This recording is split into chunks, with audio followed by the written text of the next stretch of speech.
In the welterweight division at UFC Perth, you got Jonathan Micallef taking on Oban Elliott.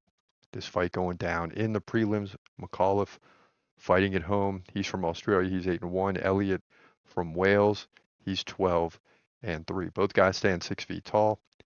Micallef 26, Elliott 27. So they're both right around that prime window. So it's prime time for them. They got to both get going here. Need a victory for sure. Micallef, 5-inch reach advantage. He fights a left hand or southpaw.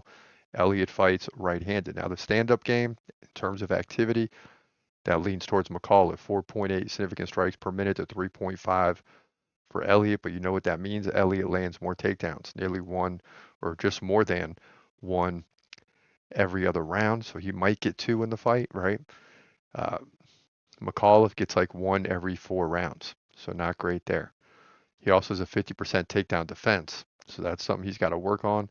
But he's won both fights, right? He beat Kevin Jousset by decision in his last fight, mainly a stand-up striking affair, 85-67 in significant strikes. But he did get uh, submitted by Muhammad Adu, triangle submission back at the contenders, or he won that fight, excuse me, by triangle submission. So you do have that. He's hasn't been beaten contender series or the UFC yet. Now Elliott 55% takedown defense. That will be okay here. He lost to Ko last time out by decision. Uh, Dominated 6 takedowns to none and 33-10 on the feet. So he didn't look good there.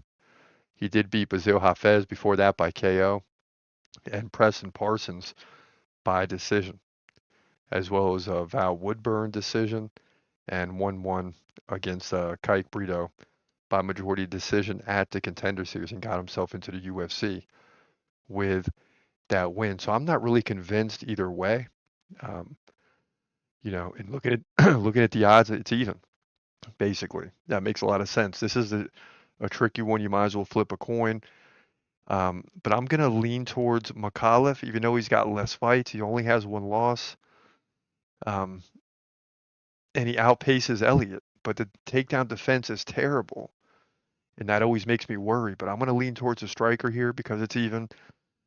You know, if Elliott was like a 150 favorite or something like that, maybe I can lean towards him. But I'm going to go with the power and the activity on the feet with Micallef here.